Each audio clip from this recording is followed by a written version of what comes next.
হঠাৎ করে এক জরুরি সফরে খুবই অল্প সময়ের মধ্যে সিদ্ধান্ত নিয়ে বাংলাদেশ সফরে এসেছেন পাকিস্তানের স্বরাষ্ট্রমন্ত্রী মহসিন নাকভি। পাকিস্তানের স্বরাষ্ট্রমন্ত্রী মহসিন নাকভি পাকিস্তানের ক্রিকেট বোর্ডেরও প্রধান এবং তিনি এশিয়ান ক্রিকেট কাউন্সিলের সভাপতির দায়িত্ব পালন করছেন। পাকিস্তান বাংলাদেশের মধ্যে যখন এই টেস্ট চলছে তখন টেস্ট দেখতে যাবেন বটে স্বরাষ্ট্রমন্ত্রী মহসিন নাকভি, কিন্তু হঠাৎ করে এমন সিদ্ধান্ত নিয়ে তিনি এরকম একটা সময়ে কেন বাংলাদেশ চলে এলেন তা নিয়ে ভারতে বড় ধরনের অস্বস্তি তৈরি হয়েছে। এমনকি বাংলাদেশের অনেক নিরাপত্তা বিশেষজ্ঞ মনে করছেন যে এই সফর শুধুই ক্রিকেট দেখার সফর কিছুতেই হতে পারে না, কারণ 5ই মে হঠাৎ করে পাকিস্তানের কাছ থেকে পাকিস্তানের তরফে বাংলাদেশের পররাষ্ট্র মন্ত্রণালয়ে পাকিস্তানের স্বরাষ্ট্রমন্ত্রী যে ঢাকা সফর করবেন সে বিষয়ে মন্ত্রীর নিরাপত্তা ও আনুষ্ঠানিক প্রোটোকল নিশ্চিত করার অনুরোধ জানিয়ে ঢাকার পাকিস্তান হাই কমিশন থেকে একটা নোট ভার্বাল পাঠানো হয়। মানে সরকার থেকে সরকার পর্যায়ে দুদেশের মধ্যে কোনো যোগাযোগ ব্যতি রেখেই হাই কমিশন পর্যায় থেকে পররাষ্ট্র মন্ত্রণালয় একটা নোট ভার্বাল পাঠিয়ে স্বরাষ্ট্রমন্ত্রীর ঢাকা সফরের বিষয় নিশ্চিত করা হয় এবং তখনই ঢাকা তড়িৎ গতিতে এই ব্যবস্থা নেয় যাতে মহসিন নাকভির ঢাকা সফরের সময় যথাযথ নিরাপত্তা প্রোটোকল পান। তিনি শুক্রবার তিনি দুদিনের সফরে ঢাকা এসে পৌঁছেছেন এবং আজ তাকে বিমানবন্দরে স্বাগত জানাতে পররাষ্ট্র সচিব আসাদ আলম সিয়াম, স্বরাষ্ট্র সচিব আবু নাইম, বাংলাদেশ ক্রিকেট বোর্ডের প্রধান নির্বাহী কর্মকর্তা নাজিম উদ্দিন উপস্থিত ছিলেন। এই যে পাকিস্তানের স্বরাষ্ট্রমন্ত্রী এবং পাকিস্তানের ক্রিকেট বোর্ড প্রধান সেরকম কোনো আনুষ্ঠানিক সফরসূচি না জানিয়েই বাংলাদেশ চলে এসেছেন হঠাৎ করে, কিন্তু তার সঙ্গে অন্তত 12 জনের একটা প্রতিনিধি দল আসছে বলে বাংলাদেশের সংবাদ মাধ্যমে খবর বেরিয়েছে। এই 12 জন আসলে কি সংক্রান্ত প্রতিনিধি দলের অংশ? মানে তারা কি ক্রিকেটের প্রতিনিধি দল নাকি তারা স্বরাষ্ট্র মন্ত্রণালয়ের সঙ্গে বৈঠকের প্রতিনিধি দল? এসব নিয়েও ভারতের সংবাদ মাধ্যম এবং কিছুটা বাংলাদেশের সংবাদ মাধ্যমেও আলাপ চলছে।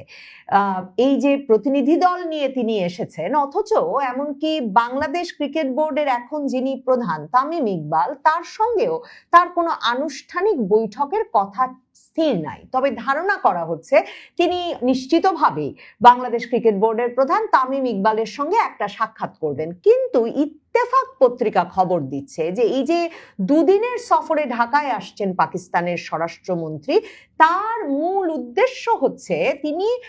যেহেতু পাকিস্তানের স্বরাষ্ট্র এবং মাদক নিয়ন্ত্রণ বিষয়ক মন্ত্রী, কাজেই এই গুরুত্বপূর্ণ সফরে ঢাকা এসে তিনি বিভিন্ন ইস্যুতে ঢাকা এবং ইসলামাবাদের মধ্যে সম্পর্ক বৃদ্ধির বিষয়ে, যোগাযোগ বৃদ্ধির বিষয়ে আলাপ করবেন। কারণ মনে রাখতে হবে তারেক রহমান সরকার ইউনূস সরকারের মতোই পাকিস্তানের দিকে ঝুঁকে পড়ে কিনা, মানে পাকিস্তানের সাথে ঘনিষ্ঠতাটা আরো বাড়ায় কিনা, কিংবা ইউনূস সরকার যে একেবারে সর্বোচ্চ পর্যায়ে নিয়ে গিয়েছিল বাংলাদেশের ইতিহাসের মধ্যে সেই পর্যায়ে ধরে রাখে কিনা। যখন আমরা দেখেছি যে ক্রমাগতভাবে একের পর এক পাকিস্তানের মন্ত্রী এবং সশস্ত্র বাহিনীর বিভিন্ন বিভাগের প্রধান ব্যক্তিগণ বাংলাদেশ সফর করেছেন, অন্যদিকে বাংলাদেশ থেকেও সফর অব্যাহত থেকেছে বাংলাদেশের সশস্ত্র বাহিনীর কর্তা ব্যক্তিদের এবং বাংলাদেশের সরকারের বিভিন্ন পর্যায়ের, সেই বিষয়গুলো অব্যাহত থাকে কিনা, সম্পর্কটা উষ্ণ থেকে উষ্ণতর হয়ে ওঠে কিনা, ভারত যখন সেদিকে কড়া নজর রাখছে এবং ধারণা করা হচ্ছিল, মানে বিশ্লেষকরা খুব সহজেই বুঝতে পারছিলেন যে ভারতের যেহেতু এই নিয়ে অস্বস্তি আছে, কাজেই তারেক রহমান সরকারকে ভারতের সঙ্গে সম্পর্কটাকে ঝালিয়ে নিতে বা উষ্ণ করে তুলতে কিংবা স্বাভাবিক করে তুলতে পাকিস্তানের সঙ্গে মাখামাখিটা কমিয়ে আনতে হবে, তখন এই সফরটি কিন্তু তারেক রহমান সরকার গঠনের পর পাকিস্তানের কোনো মন্ত্রীর প্রথম বাংলাদেশ সফর। কিন্তু পাকিস্তানের স্বরাষ্ট্রমন্ত্রী, এত গুরুত্বপূর্ণ একজন ব্যক্তি যিনি স্বরাষ্ট্রমন্ত্রী, মাদক নিয়ন্ত্রণ বিষয়ক মন্ত্রী, যার কাছেই পাকিস্তান ক্রিকেট বোর্ড, এরকম একজন গুরুত্ব বাংলাদেশে হঠাৎ করে এমন অনানুষ্ঠানিকভাবে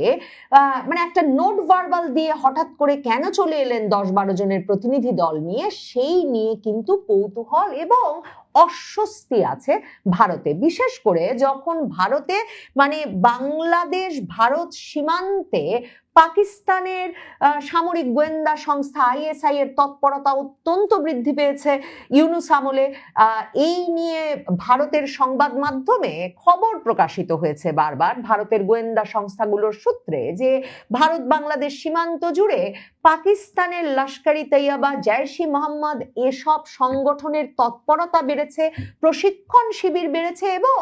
পাকিস্তান থেকে যে লস্কর-ই তৈয়বা, জৈশ-ই মোহাম্মদের নেতারা এসে অবাধে সীমান্ত এলাকায় গিয়ে কয়েকদিন ব্যাপী সফর করেছেন, সভা সমাবেশ করেছেন, সেসব কথা আবার পাকিস্তানের বিভিন্ন শহরে বসে ওসব সংগঠনের নেতারা যখন তাদের সমর্থকদের উদ্দেশ্যে বক্তব্য দিয়েছেন, সেসব বক্তব্য কিন্তু উদ্ধৃত হয়েছে ভারতের সংবাদ মাধ্যমে যে কিভাবে ভারত বাংলাদেশ সীমান্ত জুড়ে পাকিস্তানের বিভিন্ন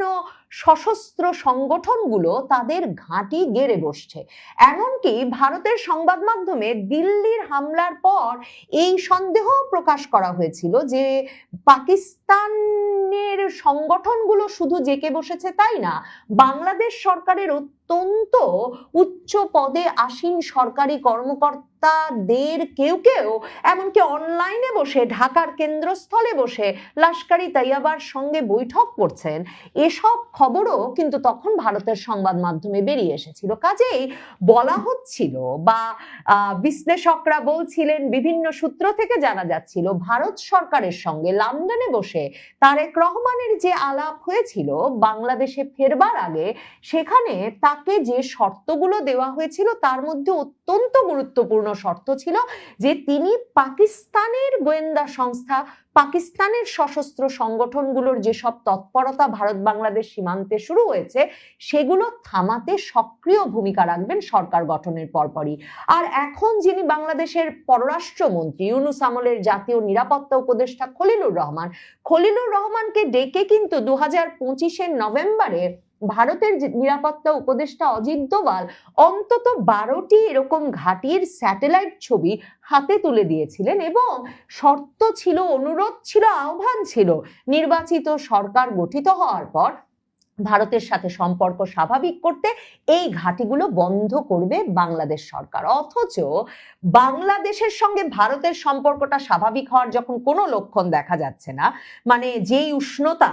তারেক রহমান সরকার গঠন করবেন সে সম্ভাবনায় প্রধানমন্ত্রী মোদী ভারতের দেখিয়েছিলেন, এখন যখন বোঝা যাচ্ছে যে ভারত আর সেই আস্থা বিশ্বাসের সম্পর্ক রাখতে পারছে না, সীমান্তের ওপারে মানে পশ্চিমবঙ্গে বিজেপি বিরাট বিজয় লাভের পরে বিজেপির নেতৃত্ব স্থানীয় ব্যক্তিরা বলছেন যে পাকিস্তানি বাংলাদেশের সরকারটা এখনো পরিচালনা করছে, তখন হঠাৎ করে ভীষণ জরুরি সফরে একেবারে নিজ উদ্যোগে বাংলাদেশে হাজির হয়েছেন পাকিস্তানের স্বরাষ্ট্রমন্ত্রী মহসিন রেজা নাকভি এবং তিনি কি কি বৈঠক করবেন তার মধ্যে ইত্তেফাক বলছে যে স্বরাষ্ট্র মন্ত্রণালয়ের উচ্চপদস্থ কর্মকর্তাদের দেওয়া তথ্য অনুযায়ী তিনি যখন আসবেন তখন তার সঙ্গে তার স্ত্রীও আসবেন এবং এজন্য তাদের স্বাগত জানাতে সব ধরনের আনুষ্ঠানিক প্রটোকল ও নিরাপত্তা ব্যবস্থা নিশ্চিত করা হয়েছে। এবং ইত্তেফাকও বলছে যে পাকিস্তান হাই কমিশনের পক্ষ থেকে পাঠানো এই চিঠির প্রেক্ষিতেই কিন্তু এই সফরের বিষয়টি বাংলাদেশের স্বরাষ্ট্র মন্ত্রণালয় জানতে পেরেছে। এখন শুক্রবার দুপুরে হোটেল ইন্টারকন্টিনেন্টাল যেখানে থাকছেন পাকিস্তানের স্বরাষ্ট্রমন্ত্রী, সেখানে বাংলাদেশের স্বরাষ্ট্রমন্ত্রীর সঙ্গে তার একটা বৈঠক হওয়ার কথা এবং সেই বৈঠকে মূল আলোচ্যই নাকি হবে মাদক চোরাচালান রোধ এবং সন্ত্রাস দমনে একটা গুরুত্বপূর্ণ সমঝোতা স্মারক MOU সই করা এবং আন্তর্দেশীয় অপরাধ দমন, গোয়েন্দা তথ্য বিনিময় এবং সাইবার নিরাপত্তার মতো স্পর্শকাতর বিষয়গুলো আলোচনায় গুরুত্ব পাবে। মানে ভারত যে এই এজেন্ডা শুনে চমকে উঠেছে, অস্বস্তিতে পড়েছে, সেটা খুব স্বাভাবিক। সীমান্ত হচ্ছে ভারতের সঙ্গে, আর সীমান্ত কি করে রক্ষা করা যাবে এবং আন্তঃসীমান্ত মাদক পাচার কি করে রোধ করা যাবে কিংবা দুদেশের মধ্যে সীমান্ত নিরাপত্তা, আঞ্চলিক নিরাপত্তা জোরদারে কি করে বাংলাদেশ আর পাকিস্তানের মধ্যে সহযোগিতা জোরদার হবে, সেই নিয়ে নাকি আলাপ হচ্ছে পাকিস্তানের স্বরাষ্ট্রমন্ত্রীর সঙ্গে। মানে পাকিস্তানের সঙ্গে তো বাংলাদেশের কোনো সীমান্ত নাই, তাহলে পাকিস্তান বাংলাদেশের কোন সীমান্তে সহযোগিতা জোরদার করবে এবং সেই কোন সীমান্তে নিরাপত্তা জোরদার করতে বাংলাদেশকে সহযোগিতা করবে, এই প্রশ্নগুলো তুলে ভারতের অনেক নিরাপত্তা বিশ্লেষক এবং রাজনৈতিক বিশ্লেষকই মনে করছেন যে এই যে পাকিস্তানের দিকেই যে ঘেঁষে থাকবে তারেক রহমান সরকার এবং পাকিস্তান যে আষ্টে পৃষ্ঠে ইউনূস সরকারের আমলে বাংলাদেশকে বেঁধে ফেলেছে এবং ঘাঁটি গেড়ে বসেছে পুরো বাংলাদেশ ভারত সীমান্ত জুড়ে, যার ভিত্তিতে পাকিস্তানের সেনাবাহিনী গত বছর এই হুমকি দিয়ে রেখেছেন যে এর পরে পাকিস্তানের সেনাবাহিনী ভারতে হামলা করবে পূর্ব দিক থেকে, তাদের ভাষায় পূর্ব পাকিস্তান থেকে, মানে বাংলাদেশ থেকে। এই যে তারা হুমকি দিয়ে রাখতে পেরেছে, এই শক্ত অবস্থান থেকে পাকিস্তান এই মুহূর্তেই সরে যেতে প্রস্তুত নয় এবং সে কারণেই খুব দ্রুততার সাথে পাকিস্তানের স্বরাষ্ট্রমন্ত্রী একেবারে একরকমের অনানুষ্ঠানিকভাবে তড়িৎ সিদ্ধান্ত নিয়ে বাংলাদেশে চলে এসেছেন পাকিস্তানের সঙ্গে বাংলাদেশের ক্রিকেটের ছুতোয়। কিন্তু ক্রিকেটেও আসলে পাকিস্তানের বাংলাদেশ থেকে বেশ চাওয়া পাওয়ার আছে, কারণ আপনাদের যেমনটা বললাম উনি তো পাকিস্তান ক্রিকেট বোর্ডের প্রধান, এশিয়ান ক্রিকেট কাউন্সিলের প্রধান। এই মহসিন রেজা নাকভি কিন্তু সেই লোক যিনি আসিফ নজরুলদের মনে ওই আশা তৈরি করেছিলেন যখন বাংলাদেশ সরকার সিদ্ধান্ত নিল যে নিরাপত্তার কারণে বাংলাদেশ ক্রিকেট দল টি-20 বিশ্বকাপ খেলতে ভারত যাবে না, ভারতকে এবং তারা আন্তর্জাতিক ক্রিকেট সংস্থা আইসিসি কে আহ্বান জানালো যে বাংলাদেশের ক্রিকেট খেলাগুলো যাতে শ্রীলঙ্কায় আয়োজন করা হয় প্রয়োজনে। তখন এই পাকিস্তান ক্রিকেট বোর্ড প্রধান মহসিন রেজা নাকভি কিন্তু আসিফ নজরুলদের মনে আশা তৈরি করেছিলেন যে যদি বাংলাদেশকে ছাড়া বিশ্বকাপ আয়োজনের কথা ভাবে আইসিসি কিংবা বাংলাদেশের খেলাগুলো যদি শ্রীলঙ্কায় নিয়ে না যায় তাহলে প্রয়োজনে পাকিস্তানও ক্রিকেট বয়কট করবে, মানে ক্রিকেট বিশ্বকাপ বয়কট করবে টি-20 বিশ্বকাপে। পরে অবশ্য মহসিন রেজা নাকভি সে কথা রাখেন নাই। পাকিস্তান ক্রিকেট দল ঠিকই সেই টি-20 বিশ্বকাপ খেলতে গেছে, কিন্তু তখনও পাকিস্তানের তরফে একটা ক্রিকেট বিশ্বের যে রাজনীতি, সেই ক্রিকেট বিশ্বের রাজনীতিতে একটা মেরুকরণের প্রচেষ্টা ছিল। মানে যেহেতু ভারত একরকমের একচ্ছত্র আধিপত্য তাদের আর্থিক শক্তি এবং ক্রীড়া শক্তির কারণে এক্সারসাইজ করে, প্রদর্শন করে এবং উপভোগ করে যে কোনো ক্রিকেট রাজনীতিতে, বিশ্ব ক্রিকেট রাজনীতির নিয়ন্ত্রক হয়ে উঠেছে ভারত যেসব শক্তির কারণে, সেখানে পাকিস্তান ওই সময়টায় বাংলাদেশকে তার পক্ষে নিয়ে তার দিকেও দল ভারী করার একটা সম্ভাবনা দেখতে পেয়েছিল। কাজেই এই যে বাংলাদেশ ক্রিকেট বোর্ডের নতুন প্রধান তামিম ইকবাল, যাকে ধারণা করা হচ্ছে যে তিনি বিএনপি সরকার ক্ষমতায় থাকলে দীর্ঘ সময় বাংলাদেশ ক্রিকেট বোর্ডের দায়িত্বে থাকবেন, তার উপরে প্রভাব বিস্তার করাও এই সফরের একটা বড় কারণ হতে পারে, কারণ সেটাও পাকিস্তানের জন্য একটা খুব আকর্ষণীয় সম্ভাবনার জায়গা। কাজেই আন্তর্জাতিক প্রেক্ষাপটে বাংলাদেশকে ভারত না পাকিস্তান দলে পাবে সেটা ক্রিকেটে যেমন গুরুত্বপূর্ণ, তেমনি সীমান্ত নিরাপত্তা রক্ষায় বাংলাদেশ যে এখন পাকিস্তানের সঙ্গে সমঝোতা স্মারক সই করতে যাচ্ছে সেটা ভারতের জন্য অস্বস্তির কারণ খুব স্বাভাবিকভাবে, কারণ তার মানে বাংলাদেশ ভারত সীমান্তে পাকিস্তানের যে প্রভাব প্রতিপত্তি প্রতিষ্ঠিত হয়েছে, যে উপস্থিতি নিশ্চিত হয়েছে ইউনূস আমলে, সেটা তারেক রহমানের আমলেও অব্যাহত থাকবে এবং একটা বাস্তব আশঙ্কা এবং সম্ভাবনা হয়ে থাকবে ভারতের জন্য যে পাকিস্তান সেনাবাহিনী সত্যি স্বপ্ন দেখছে যে ভারতের ওপর তারা এর পরের বার পূর্ব দিক থেকে বাংলাদেশের ভেতর থেকে আক্রমণ